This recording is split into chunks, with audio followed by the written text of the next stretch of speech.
palavra de hoje, eu quero convidar você a pensar nisso.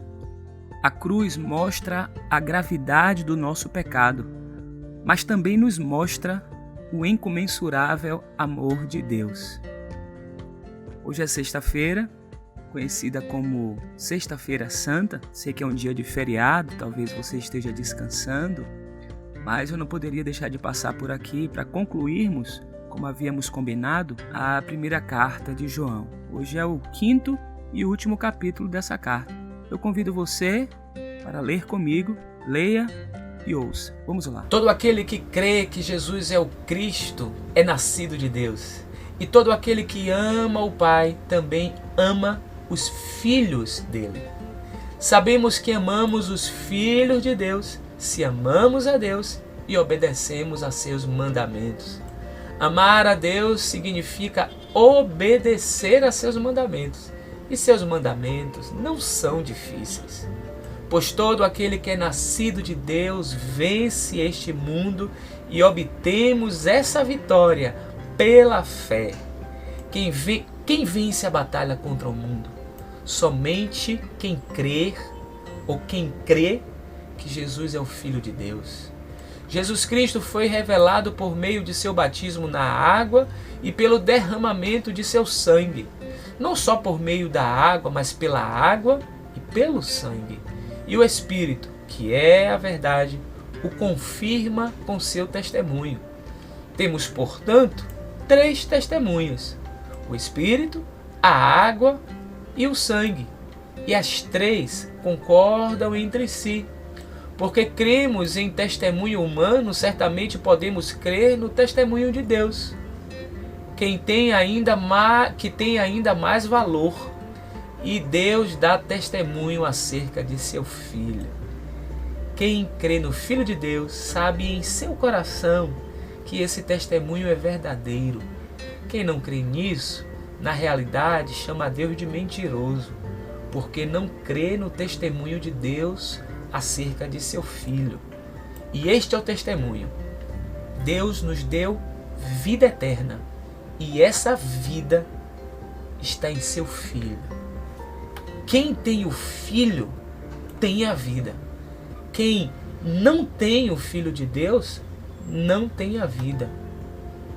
Escrevi estas coisas a vocês que creem no nome do Filho de Deus, para que saibam que têm a vida eterna. Estamos certos de que Ele nos ouve sempre que lhe pedimos algo conforme sua vontade. E uma vez que sabemos que Ele ouve nossos pedidos, também sabemos que Ele nos dará o que pedimos. Se alguém vir um irmão cometer pecado que não leva à morte, ore por ele, e Deus dará vida a esse irmão que pecou de maneira que não leva à morte. Mas há pecado que leva à morte. E não digo que se deva orar por aqueles que o cometem. Toda injustiça é pecado, mas nem todo pecado leva à morte. Sabemos que os nascidos de Deus não vivem no pecado, pois o Filho de Deus os protege e o maligno não os toca. Sabemos que somos filhos de Deus e que o mundo inteiro está sob o controle do maligno. E sabemos que o Filho de Deus veio e nos deu entendimento para que conheçamos ao Deus verdadeiro. Agora, vivemos em comunhão com o Deus verdadeiro, porque vivemos em comunhão com seu Filho, Jesus Cristo. Ele é o Deus verdadeiro e é a vida eterna. Filhinhos, afastem-se dos ídolos. Amém. Quantos desafios, não é verdade? Durante essa semana nós fomos confrontados, desafiados, mas também confortados e alentados por tudo que nós encontramos nesse texto. Queria que você fizesse o seu registro de impressões.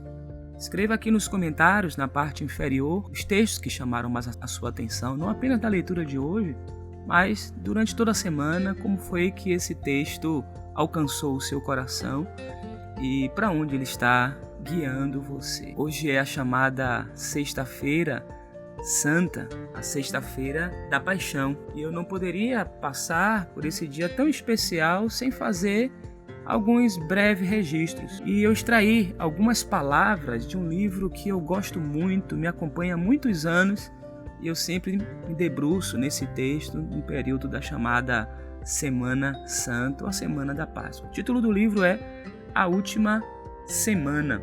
É um relato detalhado dos dias finais de Jesus, de Marcus Borg e John Dominic Crossan. No capítulo 6, diz assim na sua abertura: o dia da crucificação de Jesus é o dia mais solene do ano cristão. No cristianismo grego, ele é chamado de Grande Sexta-feira. Nas línguas romanas, de Sexta-feira Santa. Em alemão, de Sexta-feira Triste. No mundo de fala inglesa, é a Boa Sexta-feira. Ainda que a designação desse dia pavoroso como bom possa nos parecer incongruente para a maioria dos cristãos de língua inglesa, não é. Um dos motivos é o hábito, a pura familiaridade da linguagem. Outro motivo é que durante séculos os cristãos afirmaram que nesse dia, apesar de seu horror, a redenção do mundo foi realizada. E aí eu concluo utilizando as palavras do Martinho Lutero. Ele disse que não existe uma teologia da glória sem a teologia da cruz. Mas a cruz é resultado do amor de Deus, dessa entrega voluntária, que com um potencial grandioso para nos perdoar os pecados e nos purificar de toda injustiça, como lemos na primeira carta. Se confessarmos os nossos pecados, Ele é fiel e justo para nos perdoar os pecados e nos purificar de toda injustiça. Guarda isso no seu coração e aproveita o dia de hoje para agradecer mais uma vez por essa entrega tão maravilhosa. Eu quero convidar você para, a partir da segunda-feira, lermos outro texto do Novo Testamento. Dessa vez, o nosso desafio será maior. Quero convidá-lo e convidá-la para lermos juntos a Carta aos Hebreus. São 13 capítulos. Vamos fazer a experiência como é que a gente pode desenvolver a leitura de um texto mais extenso. Fica o meu convite para lermos juntos, no Curta Palavra, a Carta aos Hebreus. Amanhã nós teremos o nosso Café com a Bíblia. Vamos iniciar o 8º capítulo do livro do Eclesiastes. A nossa série é Eclesiastes para a Vida. Eu quero convidar você a partir das 7 horas da manhã a ouvir o nosso podcast aqui no nosso canal, mas também nas plataformas de áudio. A música dessa manhã que eu quero dedicar a você é do Gabriel Guedes, Lá na Cruz. Aqui em cima vai aparecer um card, você pode clicar, ouvir e ser edificado. Mas também na descrição desse vídeo eu tenho um link. Nesse link, caso você não consiga através do card, você pode clicar, ouvir a música e ser edificado. Abaixo desse link tem 2 links com as leituras.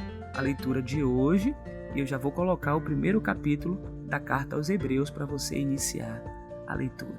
Eu desejo que esse final de semana você seja muitíssimo abençoado. Um final de semana onde você possa aproveitar o feriado, mas não deixar de refletir na importância desse tempo, daquilo que o Senhor Jesus Cristo fez há muito tempo atrás, mas que os seus efeitos continuam válidos hoje e para sempre. Que o Eterno te abençoe, que a bênção dele seja sobre a sua vida, uma bênção que enriquece e que não acrescenta dores. Feliz sexta-feira.